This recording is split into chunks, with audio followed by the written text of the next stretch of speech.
Hey guys, welcome back to the FACEIT Challenger Invitationals number 2. I am Vince Metuz. This guy is James Stress O'Leary, and we are finally into the games here. It's going to be Gamers 2 up against Unicorns of Love.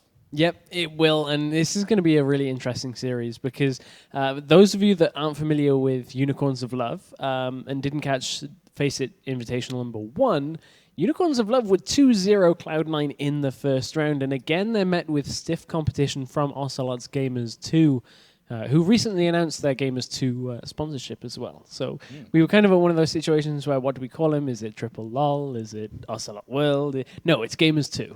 It's been confirmed. It is now Gamers 2. And talking of games, we are heading into game as we're in picks, and no, we're not. Back into the lobby. Oh dear, sorry production. I segued out on that one, and I'm still in. Oh wow, picture. Wow, okay, cool. Right, well, yep. Apparently, we've had a bit of a client bug for one of them, so we will be into the lobby fairly shortly. One of the many joys of live stream on the live client is this happens often, actually more than often. Thankfully, all the players are awake. They are. Well, saying that, Unicorns of Love are using a substitute for one game, but they have 5 players, so... Yeah, their AD carry is going to be subbed out for this game. So apparently he is joining next game, though. Yeah. So he is available, and we should be getting this underway. Yeah, hopefully so. I wonder whether they're going to change around and be in the right places, or whether that's going to stay as it is. Oh, yes, they're going to do it for us. Okay. Thank you to Gamers 2 for being good guys and making sure they're all in order in the room. Yeah, it does help us quite a bit, to be fair. And a lot of people, I think, watching this are going to be like, who are Unicorns of Love?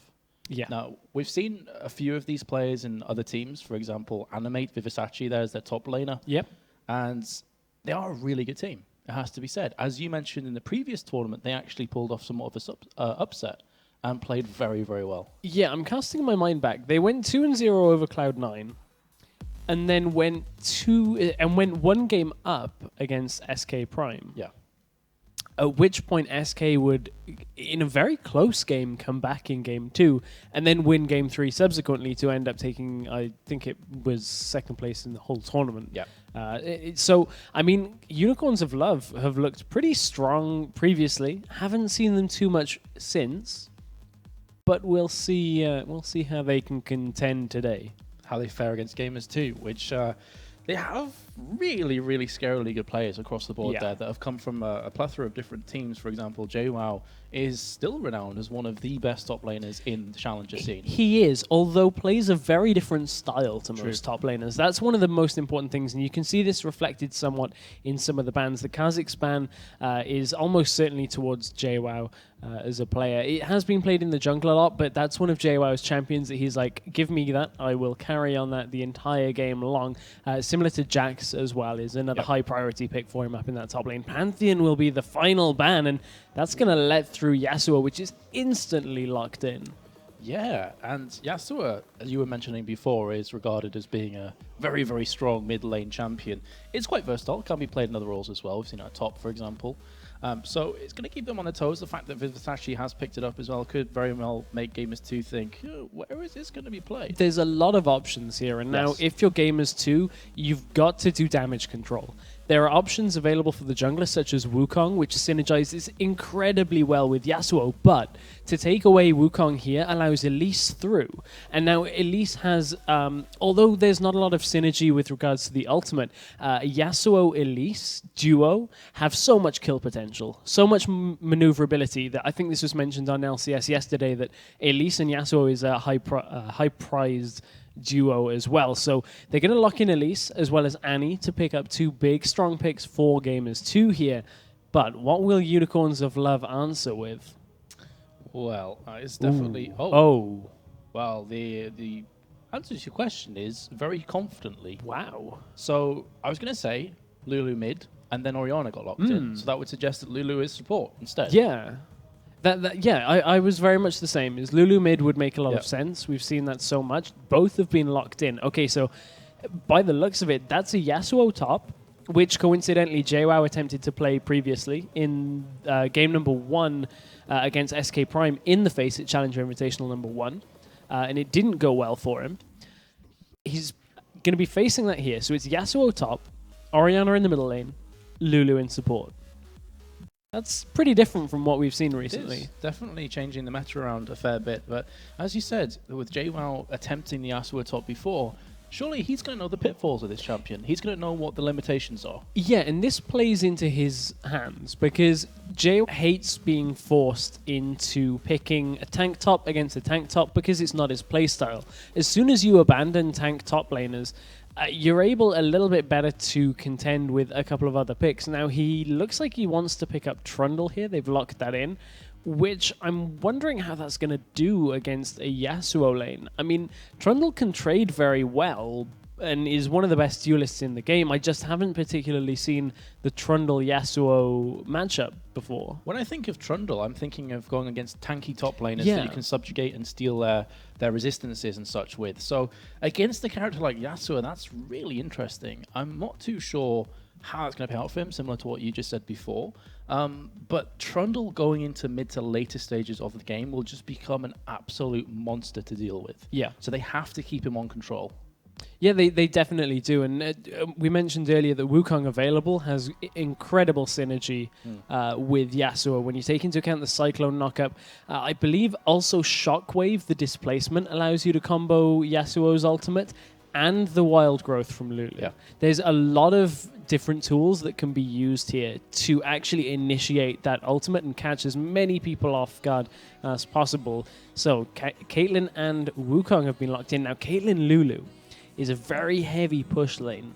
Between Glitterlance, Piltover Peacemaker, and Caitlyn's ability to push just in general, they have a lot of tower pushing potential. So I'm wondering whether we'll see a lane swap out of Unicorns of Love to maybe apply some pressure to that Trundle.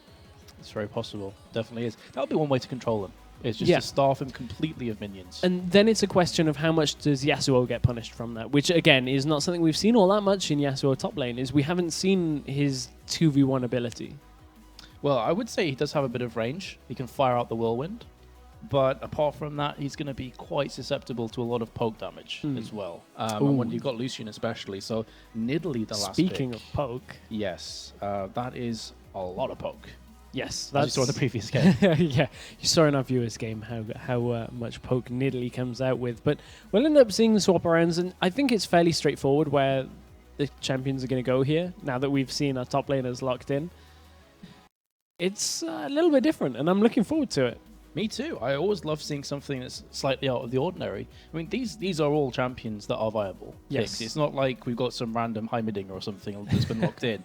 But in the positions they're going to be played in, we've not seen it too much recently. And that's, for me, is a really interesting thing. I mean, you're talking about the synergy between the likes of Orianna, Wukong, and Yasuo. You've also got the ball delivery system with Wukong. Yeah. You can go in, Cyclone, Shockwave, into Last Breath. That is just insane amounts of AoE damage. Pretty scary. Yeah, absolutely. And that's the thing is, how do you combat poke in Siege? Oh, full engage. Exactly. And how do you do full engage? Oh, okay, Cyclone into Last Breath from halfway across the map.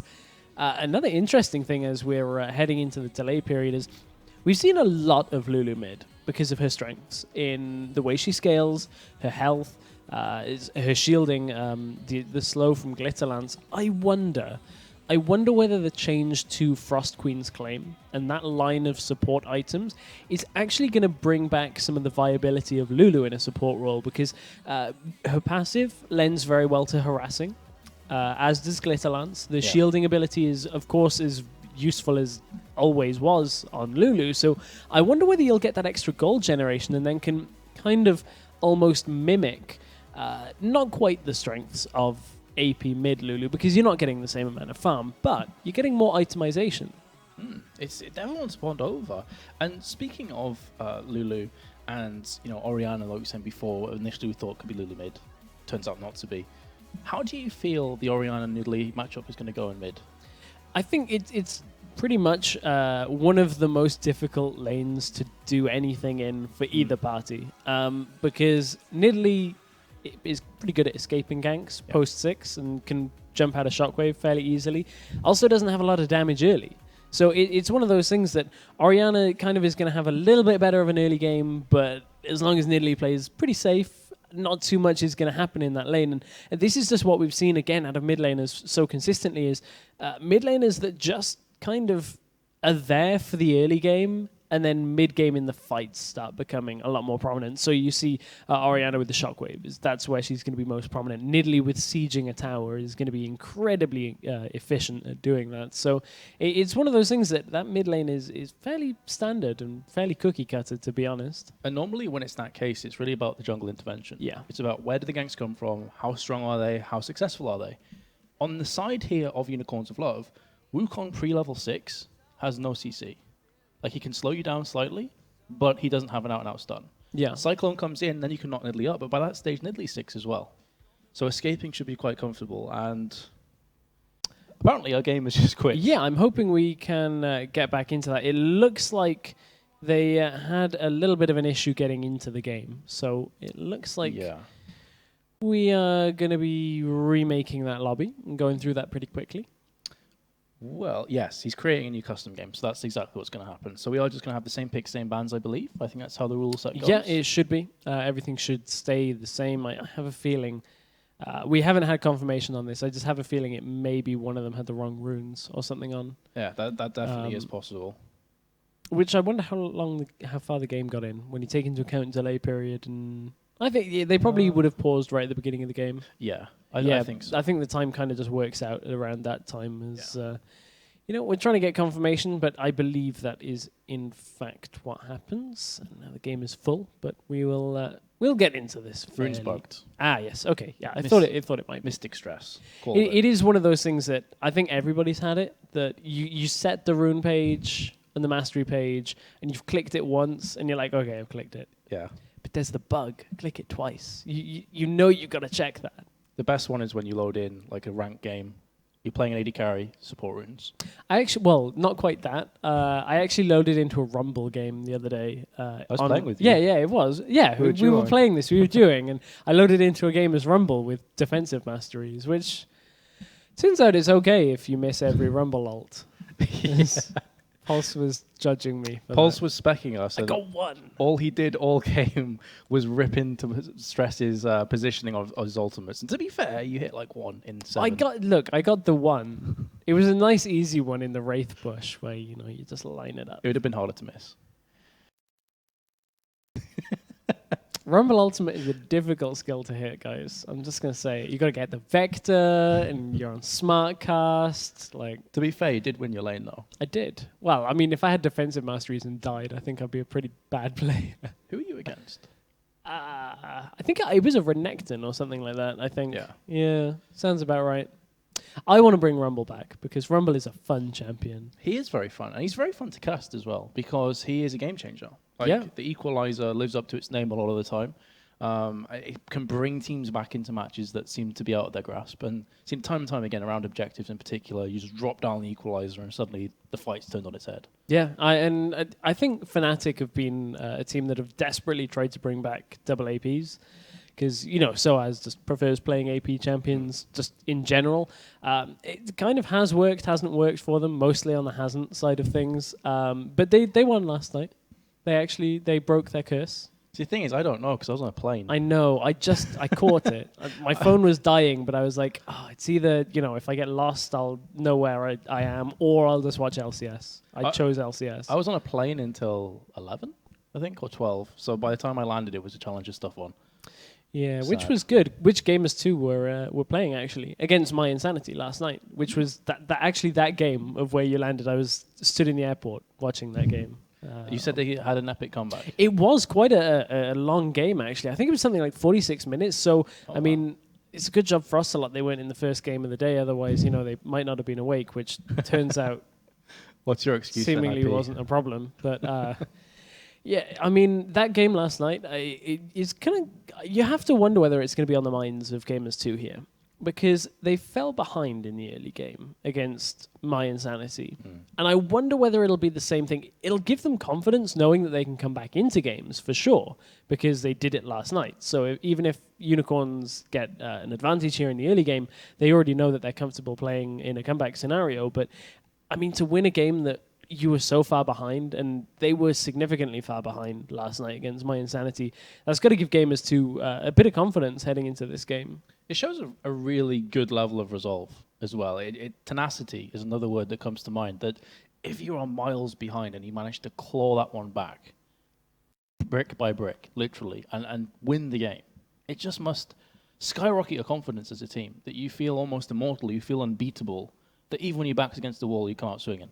Yeah, I think Ocelot actually made a tweet after the games went on that that competitive feeling of that kind of comeback, that victory, he said, money can't buy this. Exactly. It was something very, very close to that effect, that he was just talking about what it means to be a competitive player. And that's what you see from all these players. They just love what they do. And, you know, who wouldn't? I love what we do.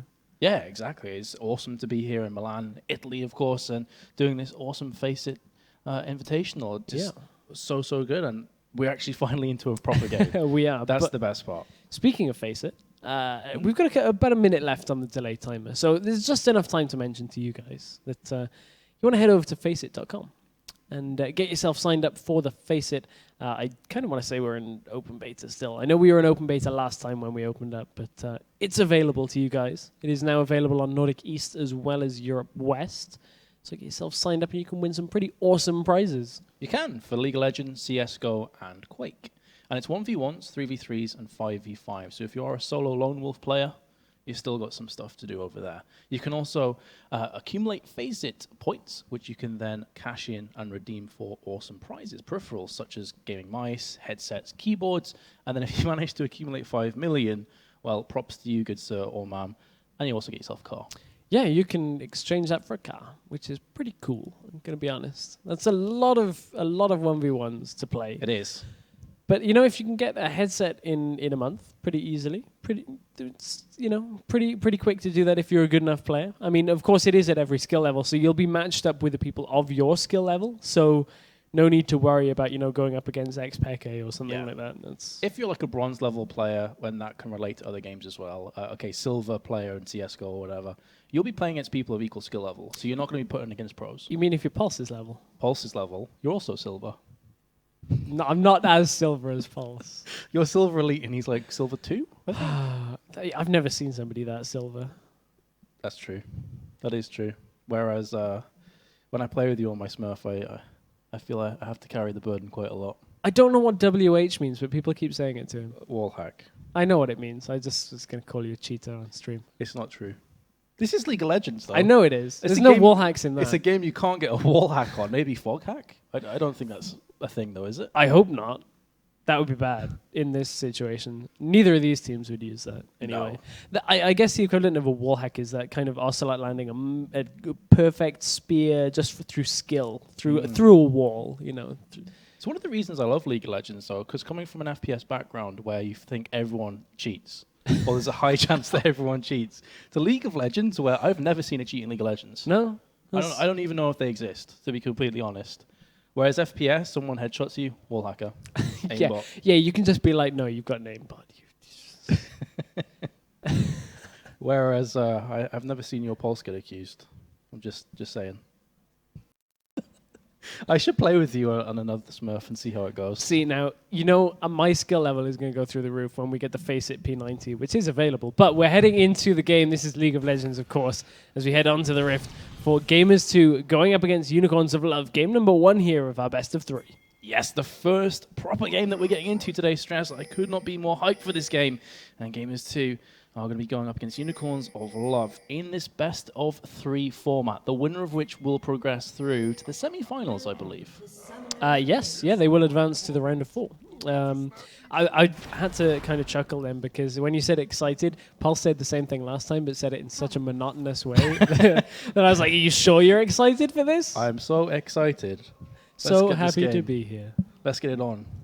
Get it on. Right, let's go. It seems like none of these players want to get it on, though. Pretty much this trench warfare League of Legends where everyone just stands on their side of the map and digs in deep. Now, interestingly enough, and we've had Door and Shield starts. Now, there was changes to Door and Shields in the most recent patch. I'm a little bit disappointed that we're still seeing them, only to the point that it's nothing particularly new. I still think it's a solid start on supports right now, but I kind of want to say reaching back in my memory again to Twitter from a couple of days ago, I think Alex Penn was tweeting out, who, if you guys aren't aware, Alex Penn is the coach of Coast, used to work for Cloud9 as well. So he was tweeting out about how stale level 1s are right now, and they really are. It's so difficult to get anything done at level 1 just because a mix of a few things. There really just aren't enough wards before 1 minute 30 to make a full commit while being able to have a backup plan. If you commit now with the wards after 1:30, you're too deep to make it back in time to actually effectively get your own jungle. And attributed to that, it just isn't as efficient for supports to pick up wards to get them earlier because of how good Doran's shield is. So until we see some kind of a change on what supports pick up, I really don't think we'll see a change to that passive level 1 start. Yeah, absolutely. Whereas if you compare that to the likes of Season 2, where every game there was an invade, or First Bloods it seemed, in the jungle as a result of an invade or a counter-invade. So it has really flipped on its head. But we don't have any lane switch-ups coming about here, so Trundle is not going to get punished, as we thought could be a potential possibility. And I think that's mainly down to the fact they don't want to completely handicap Vivisachi's Yasuo. Yeah, and one of the points I was going to bring up when we were discussing that is, of course, Yasuo in the previous patch, not on this current one, did receive that little bit of an adjustment to his shield, and it doesn't charge up quite as quickly anymore. So it's a little bit more difficult for him to survive in lane. Still fairly confident at doing so. So I'm not too surprised to see the 1v1. I expect Vizicsacsi to be outputting a lot of damage in this early game, and Trundle not quite to be able to cope as well. Yeah, so we are going to see how this game unfolds, and indeed how top lane will unfold. I do feel, though, that jungle intervention is going to be the key factor in this game in the early stages. Yeah, for sure. I am with you 100% on that one, and really as soon as we get past level 6 as well, Cyclone into Last Breath could be potentially fatal for JWoww in that top lane. It's a game changer. There's no doubt. I would say, though, that if Trundle can maneuver himself in a really good position and get the subjugate off, he could actually turn that around, though. If it's like underneath his tower, for example. So they have to be careful because Trundle has a very deceptive amount of tankiness at level 6. It's a potential for, JWoww doing a pretty good job in those ganks. I think it really depends on the itemization at the time as well. Yep. If he can get a Chain Vest and some tankiness to go towards the Sunfire Cape before Blade of the Ruin King, he should be able to survive through. It just depends on his build choice of whether he goes offensive items first or defensive. But we're seeing junglers collapse up in that top lane. I wonder whether we'll see this kick off. Well, we said before about jungle intervention being key, pivotal in this game. It seems like both junglers are very much in agreement. So Sheepy and also Morden are coming down. JWoww's being aggressed on. There's the Cocoon, though. Will they turn this one back around? Vivisacci's taking so much damage, but so is Elise, forced to repel on up. And as a result, nobody falling. A lot of damage, but a lot of mobility in that top lane. There's just so much escape on the side of Yasuo and on Elise as well, that when they drop low, there's really no need to stay around. They have that disengage available. They break away, and all that does right now is just kind of delay the level 6 ever so slightly for both parties. What I would say is JWoww burnt both of his summoners. Vivisacci only burnt Ignite. Yes. So his flash is still available, which I think gives him the edge. Yeah. And Trundle's already recalled. Yeah, definitely. And Trundle's actually gone Vampiric Scepter as well, so gives him a little bit more ability to trade in lane, but a little less survivability as well. So it's all about surviving through outputting damage rather than just soaking it. Yeah, very much the case. Bot lane, just pretty much Annie and Lucian doing what they do best, and that's push very aggressively. When Annie has the Pyromania available, as an AD carry, your first reaction is, I just don't want to get anywhere near her, because I'm going to take a lot of burst damage. And that's interesting to have picked a support like Lulu to go against Annie. Lulu's a champion that in the support role just has kind of fallen off. And I have to wonder, actually, thinking a little bit more about that Lulu pickup, of whether they picked it just to deny it from a mid lane perspective. That's not something that we'd discussed in the Champion Select.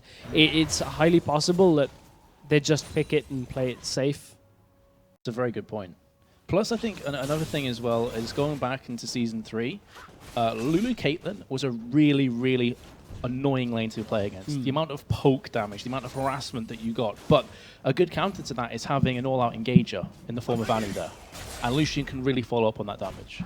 Yeah, so I think we're having to see them play a little bit more passive. Hylasang is coming forward to just let off a couple of auto attacks from time to time, but hasn't really been the aggression that we've seen out of a Lulu support previously. Now, both mid laners are level 6. It looks like top lane are about to hit that mark as well, so we're starting to reach that point. J-Bro actually hit level 6 first here. It's just a matter of time, though, before Vizicachi is 6 as well.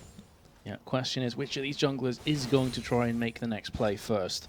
Or are we going to have another situation where both roam to top and it's just kind of a 2 versus 2 situation? Seems like both junglers are about to butt heads here around that blue buff area. And ping's going down from the purple side of Gamers 2. Them backing away. I wonder, did Master Sheepy actually see Elise here? Because Elise is heading in towards Zodiaz in the middle. Not looking too good here as the fight is kicking off in mid. And we can't see what's going on. There we go. Has just been flipped there as Ocelot seemed to take a bit of damage.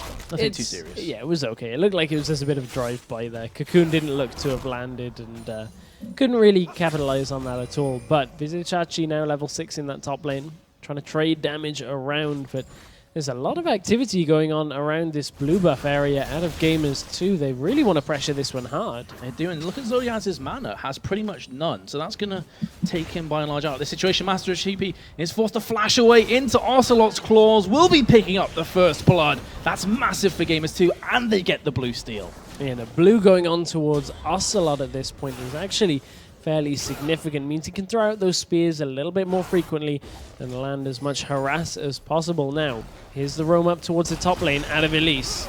Vizicachi is taking a bit of damage from J1, who has popped that Subjugate ultimate, but here comes the cavalry. Morden coming through. Nice wind wall up, but it's not going to be enough, just delaying the inevitable. Trundle picks it up. Okay, so it turns out Trundle trades very well with Yasuo in a prolonged fight up at top lane. If you can't get that knock-up, can't get the ultimate, which I believe had been used earlier, you really can't seemingly output that damage against the Trundle. It's very difficult to get away from Trundle as well. Yeah, as soon as he's on you, he will stick. Pillar of Ice, where'd you go? I don't know. Well, Vizicachi has no escape there. Unless there's minions around, then maybe he could try and juke out, but even then he's in a bad position. Yeah, and then you're in that weird situation where you actually need the opponent's minions. Yeah. you have to go towards their tower. Yeah, absolutely. So, in just a really sticky situation all the way around. So, really great start from Gamers 2 here. 2-0 ahead already. Both the solo laners have picked up the kills as well, Stress, which is very bad news for Unicorns of Love. That's a really important factor here, because solo lanes typically for the last couple of months have been a little more tricky to get a kill in a 1v1 situation without that jungle pressure. We've seen the jungle pressure applied. It's been effective both times. You can see 2 assists onto Elise. And really, in lanes that it's more difficult to get kills in, those kills can become almost more valuable. Well, they stood on top of a trap there at the bot lane. Both junglers are starting to make a move down to the lower half of this map. Looks like Elise is picking up that White Wraith, and Wukong are moving past the double golems. Elise can actually recall, so probably nothing going to kick off just yet bot lane, unless Wukong tries to make a play. I think this would be a good time to do it if they were looking for it, but the problem they have is Tibbers is available. This minion wave is going to come forward. Master Sheepy not quite able to get in position in time. A little bit mismatched on the timings there. Yeah, it seemed a bit premature, and they've kind of caught in 2 minds. But the relentless pursuit from Lucian just gets him out of dodge, and he's going to be okay. Ocelot with that blue buff trying to make some work. Has just dinged up a level ahead of his counterpart. Culling at bot lane, news from Yuki. I'm not too sure what that was for. Was it just to clear out the minions? Yeah, they wanted to push it back because Lucian is going to recall. They're going to clear out the Dragon Pit, and by now, Elise with the Kindle Gem and the Spirit Stone is able to almost solo dragons. So with the help of Annie, it should be significant enough. You can see they're not taking a lot of damage here. So really, that was just to force the pressure onto the lane and make sure that Unicorns of Love couldn't do anything about that. All right, well, it seems to pay out dividends for them as they do pick up that dragon. As you were saying, the combo of Elise and Annie. Sheepy has been caught. Well, his decoy has been caught, I should say, from that cocoon, but he's in the back run away. Ooh, knock-up on the top lane. Got to remember that not every knock-up is going to land in a last breath. I think after playing against Yasuo quite a bit, I just get inherently scared every time I'm knocked up by Yasuo. I'm like, he's going to all-in me. But Turns out, not the case all the time. Well, after he got his backside handed to him in that previous one-on-one, and the fact that Trundle's a level ahead of him, I can't blame him for not going. In fact, he is this time because Sheepy's managed to come on in. This should be a kill onto JWoww, who has used his ultimate, however. Slow from the red buff off Sheepy. I said it should be a kill, but that's a beautiful trophy stuck on down. I will be able to escape and pretty comfortably in the end. Yeah, the Pillar of Ice or Pillar of Trophy in this situation just denied the Cyclone completely there. And that's a fairly significant ultimate. The cooldown's not the highest, but now JWoww knows that Visage actually has nothing available to prevent that trade. And Trundle does what Trundle does, and that is duel you into oblivion. Yes. What I would say, though, is that Vivis actually done a nice job of keeping up on farm. He's only 5 behind, but he's about to get towered up. Beautiful wind wall there, blocking out the cocoon, flashing back again. Here comes Sheepy from the side, repelling on up his Morden, and he is looking to try and escape from this situation. Will be flashing over the wall. Very well played from Gamers2. Yeah, Gamers2 looking very sharp in the early game here, as Visage actually looked like he was mobile enough to maybe have prolonged that long enough to get the kill, but good balancing of the summoners, good balancing of damage from the turret, and made sure the Gamers2 didn't lose anybody on that exchange. Yep, so 3-0 is the scoreline now. That's going to equate with the Dragon, remember before, of 2.5k advantage to Gamers2 after just 12.5 minutes. That's pretty significant. Yeah, that's a surprising lead right now, and not in the way that I wouldn't expect Gamers2 to have it, but just from the way that Unicorns of Love have struggled somewhat to get the lanes the way they want them. They picked this Yasuo first, and really haven't done anything with it yet. They haven't reached the point where his efficiency is at its highest, which is the team fights. Yeah. After he's got his first few items, you can see he's very close to Static Shiv. From that, you look for extra crit, extra damage. So there's the engage. Yep, on towards Elise, who's going to repel on up. Didn't have flash from the previous escape, so that is going to signify the end of Morden's life. But as you're saying, completely agree, Yasuo is going to shine around that team fight because that's what they've built this composition on. And that's a really important kill. The fact that that went to Yasuo, not only does that give him the gold, it also is going to psychologically affect Morden here. Morden has been playing incredibly aggressive into the jungle, and now he's been shut down and punished for it.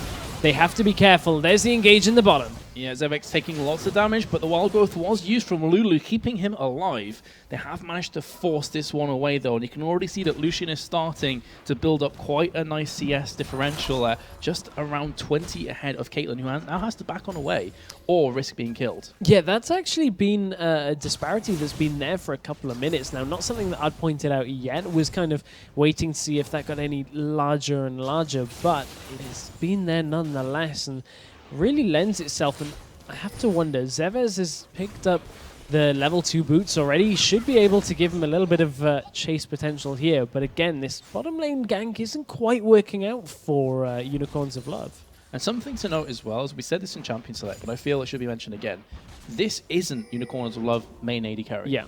He's subbing in for their AD, so you can understand why that synergy at bot lane may not be pristine right now. Yeah, definitely. I think that's one thing that has to be taken into consideration. I believe the main AD carry will be joining us for game number 2.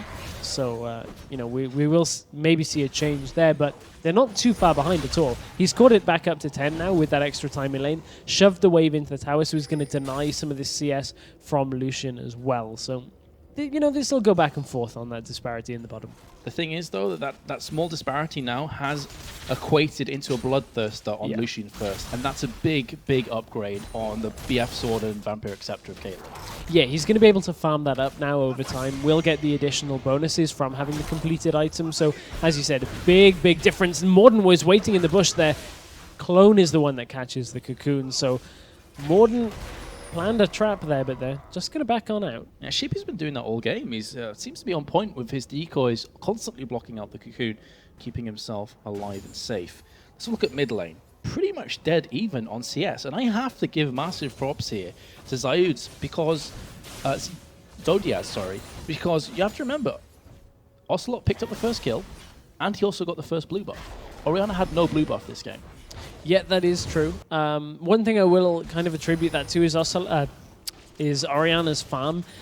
is a little bit easier to do and avoid a lot of the Nidalee spears, just because of the way that the ball mechanic works. But top lane, Vivasachi is going to be going down. Another successful gank from Morden, and more importantly than that, Trundle picked up the kill and already has a Blade of the Ruined King. That is massive.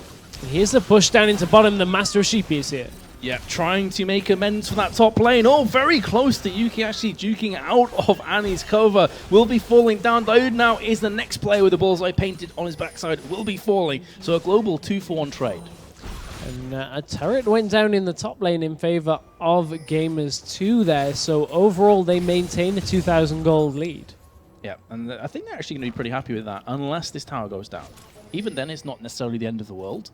But this is going to allow Trundle the freedom to start roaming to mid if he so chooses, because he's picked up that tower. The other thing is, with that turret going down, now Dragon is available. It's a little bit easier for them to pressure. You can see the rotate is coming out here. They don't have an available sweep, which could be problematic. They did have a pink ward.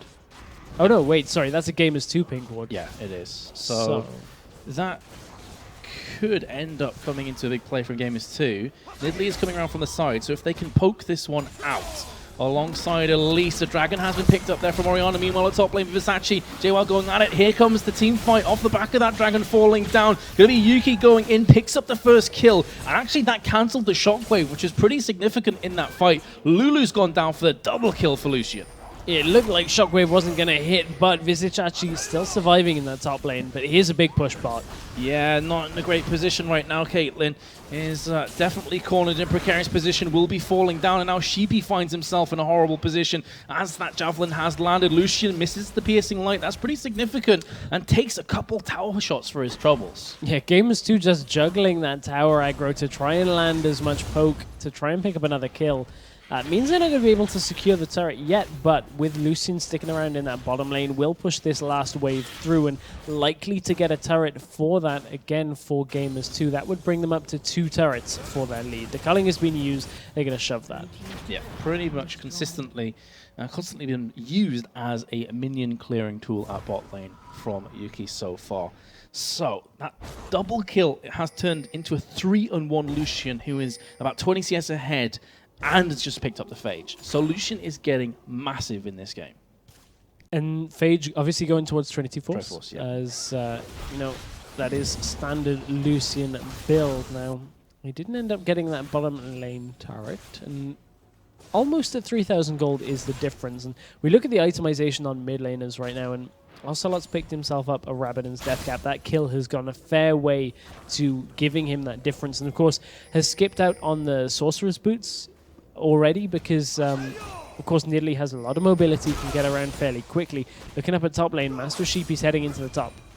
Yes, he is. JWoww's not in a great position right now. Has been caught again. There's the last breath used from Vivasachi and the Cyclone from Sheepy as well. JWoww's taking so much damage and punishment and still manages to survive. And something I was going to say before as well, stress from the point you made, is that Sork Shoes obviously gives magic penetration, and you look on the side right now of Unicorns of Love, they pretty much have no magic resist. Yep. Like none. So you don't really need Sork Shoes right now. Oh, well, that's a lot of damage. Maybe they do need some resistances. They do definitely need resistances. But you don't really need, I guess you don't really need Sork Shoes if your team you're against has no resistance, because you're not going to get the additional chunk. Yeah. I think it's one of those things that right now Ocelot just feels comfortable going for more damage. And who can blame him is Nidalee. Just long-range artillery barrage. Going to do so much damage. It's very quickly turning into an incredibly one-sided bot lane here, as Lucian's picked up a 4th kill. Yeah, 4 kills onto Lucian is pretty significant right now. He's going to be well on the way to that Trinity Force, and Master Sheepy tried to contest here, but there was no real way of being able to shove Gamers 2 away from that red area, and now they turn their attention around to the middle lane. That is all 3 outer towers down in favor of Gamers 2, with only 1 down for Unicorns of Love. Now, where will we see them go? Static Shift has been finished on Vivasachi. That's been around for a while, although culling out in the bottom lane. Wow. Yuki goes unstoppable. He pretty much hit every single bullet there as well. That was really nice play from Yuki. And as you say, unstoppable 5 and 1. Picking up those double golems as well. So that Triforce is going to be here in the blink of an eye. And that's where Lucian really accelerates towards the late game. Yeah, from there, you're just a last whisper away from dealing with just about anybody. So you can see Lucian heading back to the base. Still has that CS advantage as well. So he's compounding this lead further and further. Zeal gets finished, sells a health potion. Middle lane. Yeah, Zodiaz has just been picked up there. Sheepy's going in alongside Yasuo. And they do manage to equalize. So both mid laners have fallen. Ocelot staying a bit too long, perhaps. But regardless, it's going to be 1-for-1 trade. 1-for-1. And now we're...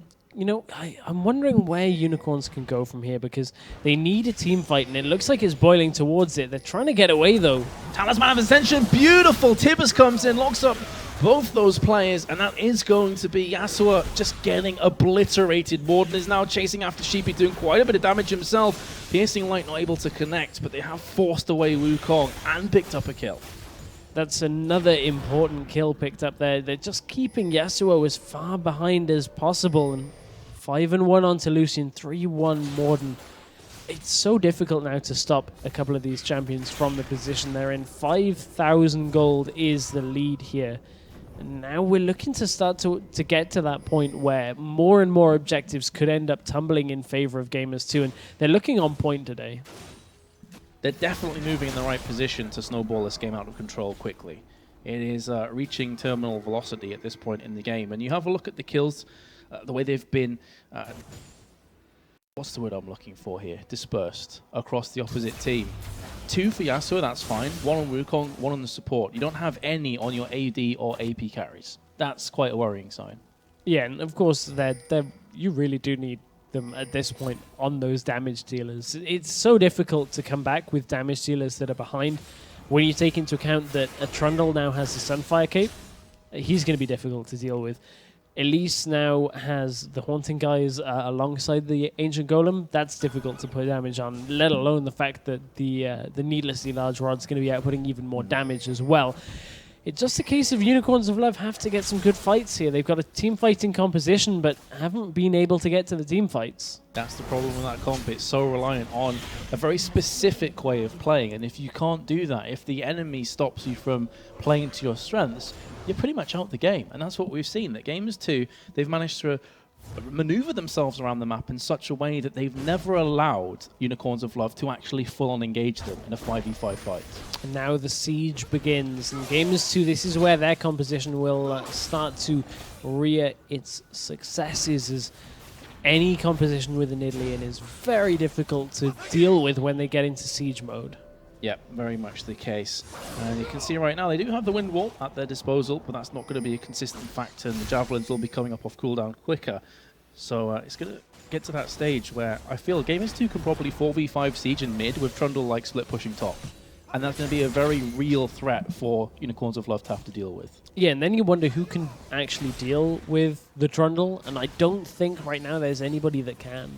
Yeah, exactly. Because as you say, Sunfire Cape, Blade of the Ruined King. And I have a feeling he's probably sat on top of a fairly big chunk of change. So he's had them for a while now. Yeah, and I mean, we saw earlier that Yasuo couldn't deal with Trundle in the early game, and that's kind of where I expected Trundle to have less of a success. Pillar goes down. Oh, wow. That's pretty much the tower gone. Yeah, one spear, that's all it needed. Yep. And that's going to be the same for any other tower. If you land it on Caitlyn and she has to go back, that's when they're going to look to really push down and get those towers quick. Yeah, goodbye wave clear from that. And then you're just forced to start using Orianna, which the wave, the distance you can clear from is just not quite as much. And now the rotations are coming out from Gamers 2. We'll see exactly what they can do with this. They're going to head down to the bottom and the top lanes. That does leave them a little bit vulnerable in mid, though. They've got to be careful that they don't get caught out. They do. They've kind of got this 1-3-1 approach right now, formation on the map, and this is pretty much going to be a tower going to Unicorns of Love. Dude from the side, when it knocked in the air, he is going to be going down from Yasuo as Zodiaz actually takes a spear for their troubles. Morden coming in right now. Trundle from the backside. Shockwave comes in. That's beautiful damage. And the ace in the hole as well. Will not able to pick up Yuki as the barrier did come down. However, a couple kills are exchanged in the process. Now Trundle is chasing after two players, flashing onto Caitlyn, who's forced to use a barrier as well, but she should be going down as a result. In fact, no, Vivisachi from the side and a beautiful wind wall will keep his AD carry alive. The animation from Windwall there was just enough to hold the spear back. Spears are going to come out thick and fast from Ocelot. That was the kind of fight that Unicorns of Love were looking for. They had the numbers advantage, they landed the abilities that they need to, and picked one member of Gamers 2 off very early on in that fight. I think the problem is, though, they've left it too late. That they got the fight they wanted, but Caitlyn is so far behind Lucian, they weren't able to pick up the pieces. They actually went behind in that trade. I believe it was a 1-for-2 in the end. So it was one of those kind of times where you get what you want, but it's about 5-10 minutes too late. Yeah, I mean, as a consolation prize as well, they did get a turret, but that's only evening up turrets that have already fallen in favor of Gamers 2. That's by no means gold to build a lead from. That's just to try and claw the game back. Yeah, exactly. So I'm trying to think of a way here where Unicorns of Love can bounce back. Maybe a botched Baron attempt from Gamers 2, you know, call in the Lord Throw Zone and try and make something happen off that, or whether it's a case that at some point they're going to be like, guys, we can't afford to allow them to keep pushing us around. We have to try and make some plays. Maybe get a decoyed Wukong with the ball on top of him to engage and just try and burst someone down instantly. One of the difficulties they've got now is that they're forced into building defensive items on members that would like to build offensive. You look at a Negatron Cloak down onto Caitlyn, and that's delaying her attack speed item, which, while normally now you're at a point where Caitlyn, until you get the Bloodthirster, an attack speed item, plus a Last Whisper, that's where she'll become efficient once again. Having to go defensive item in the middle of that is going to put that further and further back. Yeah, plus the fact a lot of Caitlyn's like to run Static Shiv because the Avarice Blade early on accumulates you more gold. As a result, doesn't have an Avarice Blade, and we're nearly 28 minutes through the game. So again, if you're going to go for the Avarice Blade, it's not useless now, but it's definitely lost a lot of its use. Yeah, you haven't had that time to build up the Avarice Blade. As you said, that gold generation. Ooh, spear. Still hitting through the decoy. Yeah, it was right as he began the decoy animation. Cunning used as well. That's going to take Master Sheepy very low. Bottom lane, there's another trade out by JWoww and Vizichachi. Always gone JWoww's favor though, and it looks like it's going to be no different this time around. Just absolutely decimates. Doesn't even break a sweat there. And this is one of the problems that I feel as a player that JWoww typically has on the other side, is he wants to play damage, but tank top laners are too good. And JWoww is on the other side of that argument now. Is somebody's playing a damage top laner against him, and he's punishing them by using a style of champion that he's not as favorable on. Oh, Caitlyn. That literally just hit a spear on Zodiaz, forced Orianna back, hit a spear on Caitlyn, forced her back, and they're now going to pick up this tower just off two sublime javelins that were thrown from Ocelot. In fact, they're not going to take the tower, but very well may do off this creep wave. Yeah, they could do very easily, and now it's just a game of dodging spears as well, because, you know, if they're not pushing the tower, it means they're falling back to throw a spear, and if that spear lands, they're going to push the tower. That is the conundrum that Unicorns of Love face right now. And this is, I think, the kind of desperation moment that I was talking about before, where they're saying to themselves, look, we can either lose slow and steady and very painfully, or we can go and engage, and that's exactly what Sheepy's gone for. However, the communication was just not there. He went in by himself, he's forced out a couple of ultimates. The Wild Growth was on top of him. No one's even close to falling on Gamers 2. So that's 2 or 3 ults that have been popped there from the side of Unicorns of Love without anything in return. There was a split second that Vizichachi could have used his ultimate, but it just wasn't on any of the targets and not on enough people to make it viable there. And the Cyclone went in, didn't quite land on the number of people it needed to. They just weren't able to get that team fight. They haven't lost anything for it other than that one tower, so they're all alive to defend, but it's so difficult right now to really try and contest these team fights. And this is exactly when Baron becomes very real possibility for Gamers 2. They've took all of the outer towers. They're so far ahead in gold, so far ahead in items that what are Unicorns of Love going to do here? They can't even afford to check Baron. They have zero vision on the map other than their own jungle. Yeah, they You have to think that they know it's being done, but there's nothing they can do about it. Walking out is almost a death sentence for them, because if you get caught by one spear where you're walking through a bush, that's half of your health gone. Or if you face check a Tibbers, then you're dead. It's that simple. And therefore, Unicorns of Love, if it wasn't bad enough before, it's just got to a whole new level of terror, because there's a Baron buffed up Gamers 2 coming at them that have just picked up plenty more items as well. I can't see how Unicorns of Love are going to pull this one out. That bottom lane disparity is stretched as well. It's gone from not only the kills and a very close CS gap to now 75 CS difference, which is just a significant amount of gold. Then you take into account the global gold on top of that. That's so much to try and recover. Very, very true. And you can see that in the items. He's gone for static shift, but that's a 30-odd minute static shift. That's really not a position you ever want to be in as a Caitlyn. And as you said, that's because of the Negatron cloak, to try and stop the constant abuse of Ocelot's Nidalee.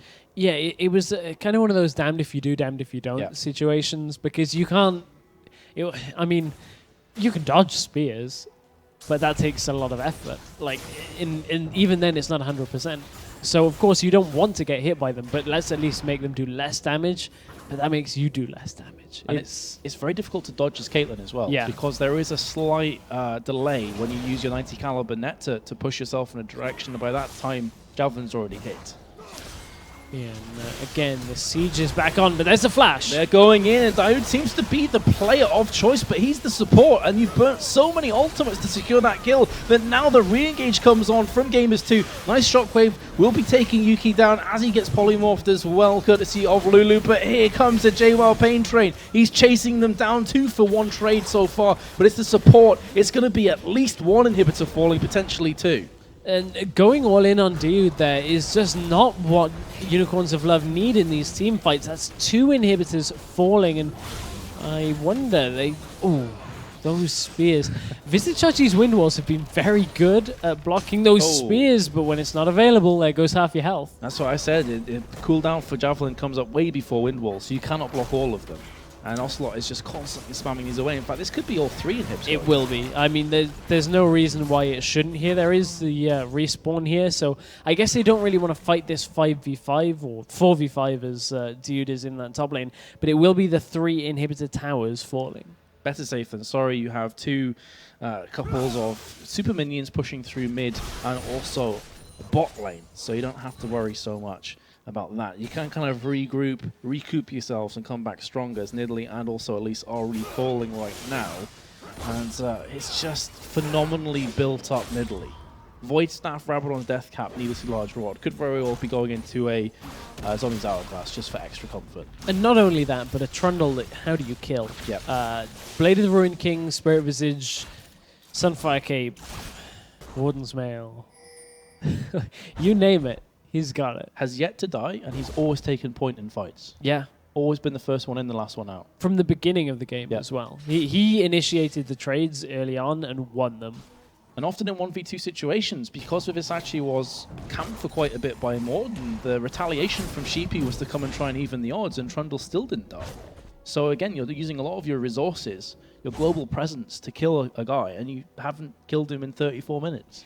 That needlessly large rod on Ocelot actually went towards a Deathfire Grasp.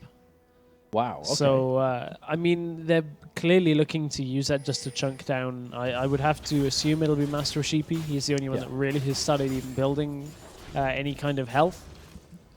I definitely didn't see the Deathfire Grasp coming, I have to be honest, but it's a very good item. There's no reason why you wouldn't pick that one up. I just thought Zoni's Hourglass for the pure, like, defensive utility kind of use out of it. Yeah, I kind of have to wonder, because of course the damage amplification that's going to come from the DFG is not going to be as, I don't want to say not as useful, but it's difficult to land spears after that. But here's the fight. They are going in, last ditch effort from Unicorns of Love. It actually instantly goes down. Shut down though from Caitlyn, her first kill in this entire game. Can they turn it back around? Doesn't look likely.